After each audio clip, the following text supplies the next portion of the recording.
Impressions of seeing your name on the screen, getting another top 8, and then seeing the matchup and who all is coming here to your region. Yeah, told the guys that whatever the 4 seed is, that's the regional. So we've been good about just keeping our eyes focused on what's in front of us, and figured there'd be a really good, just like in years past here, there'd be a really competitive field, but we certainly can't overlook the first game, which is High Point. So this is, for us, this is the High Point regional, and that's where our energy and focus will be, is just on what do we need to do to get in the winner's bracket. Were there any emotions though when you saw Vanderbilt pop up? Not really. I mean, I think we don't want to get emotional about the storylines. It just needs to be just about the players. The players don't have those storylines. Only Coach Leggett and myself do. So doesn't seem like not the type of guy to ever want the attention on the coaches. Just make it about the kids, and so for that reason, since it is about the kids, then there's really no emotion. Just about execution.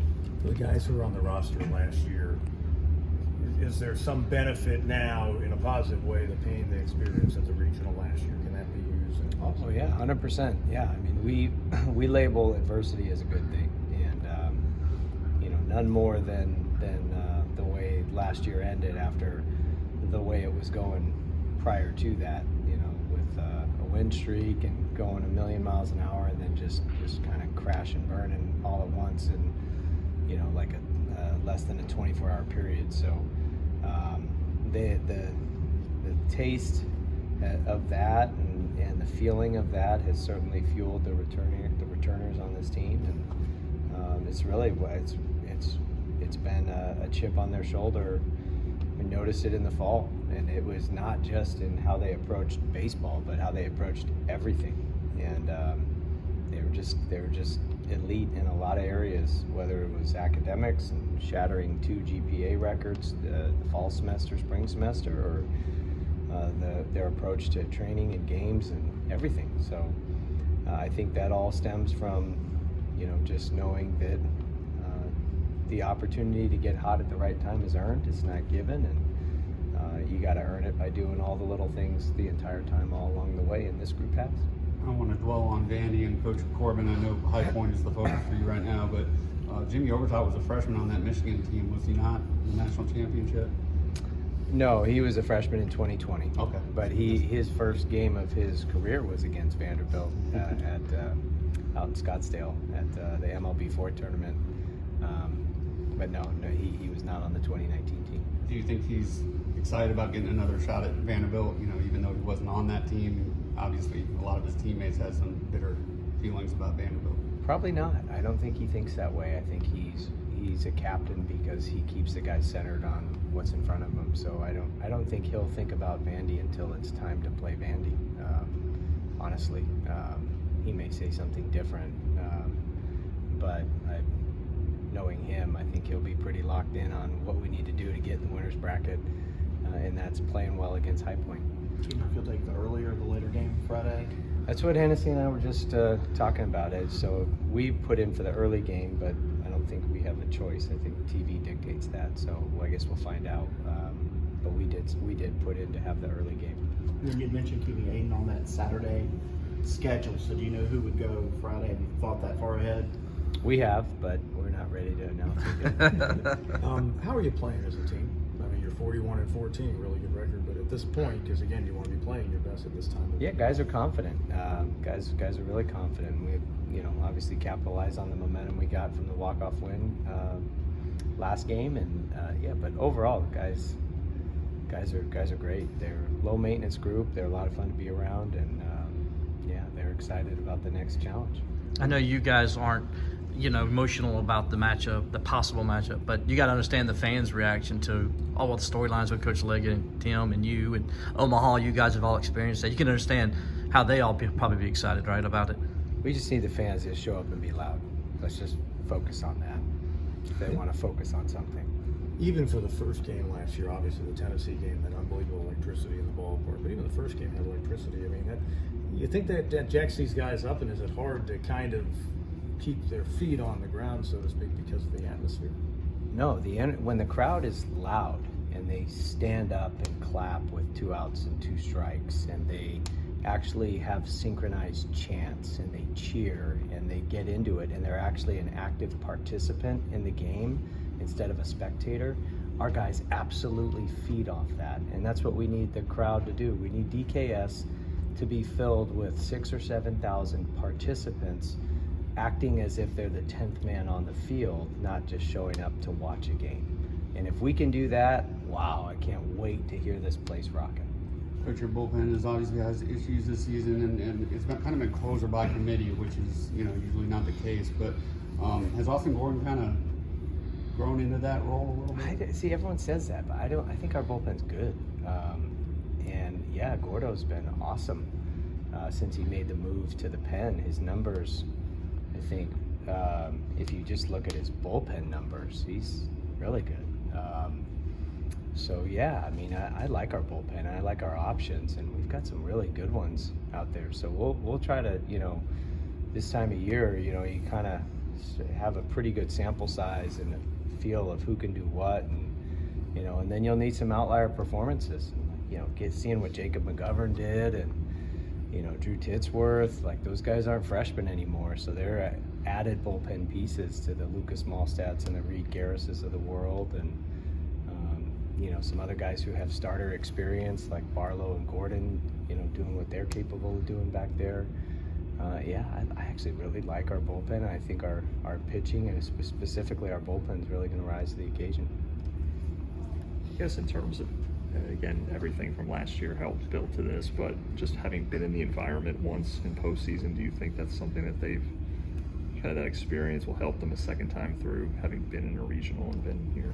Yeah, I think experience is very valuable. That's why college baseball is old in the post-COVID world. Not only is they're older players, people with grad years and a shorter draft and all the things, but experience plays. It always plays. And going through the regional at home last year, and the returners that experienced that and kind of know what to expect, it can certainly be an advantage. But we still got to go out and execute. We still got to go play well. But this team will. This group is ready. Is Will Taylor taking the cast off yet?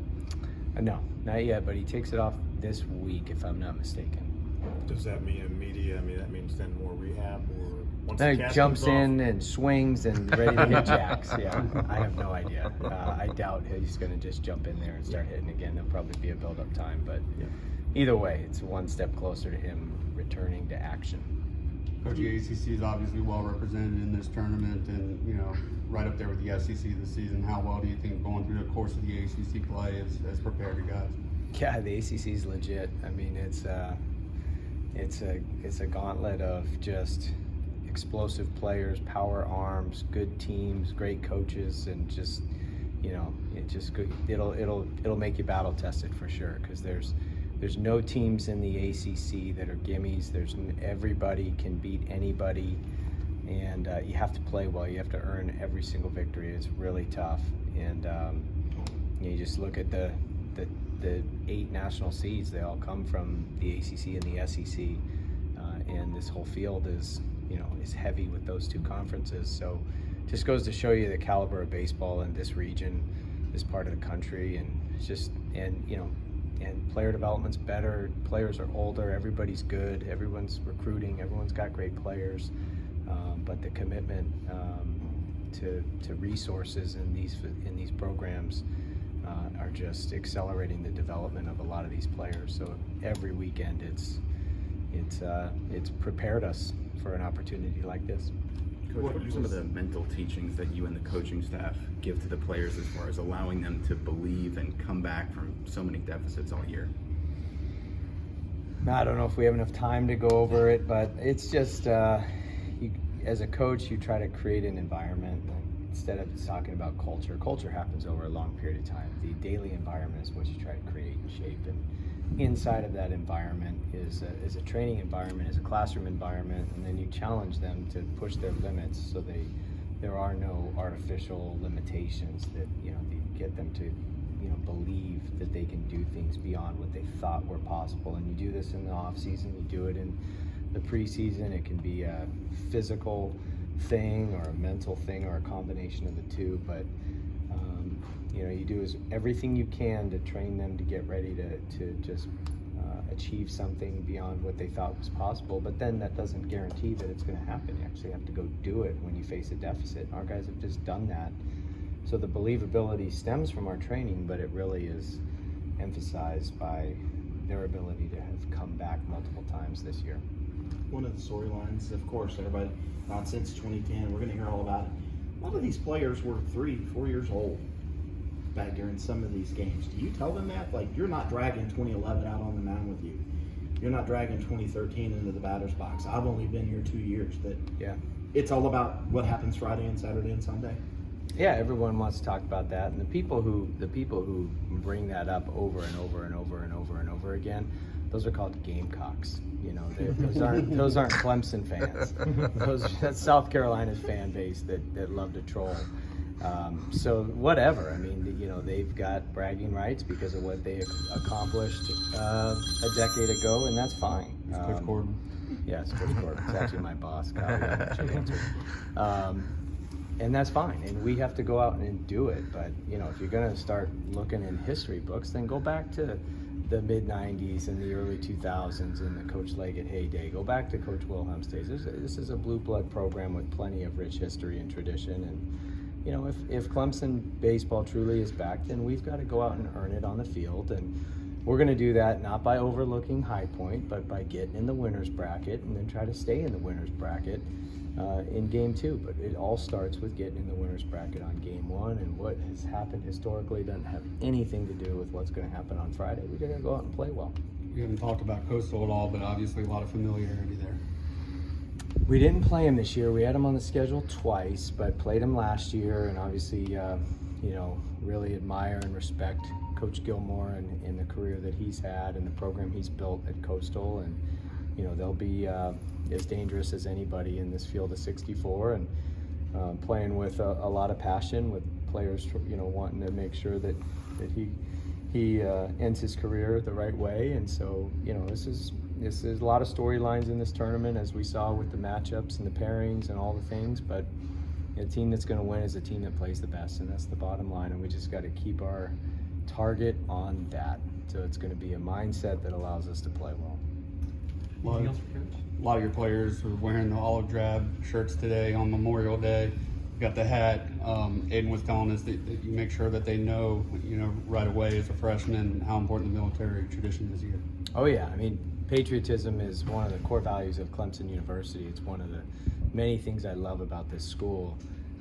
The flag is very important to me personally, just being the grandson of a World War II vet and the son of a Vietnam vet. So, the way we stand for the national anthem is something that we practice multiple times in this program, and that's the one guarantee.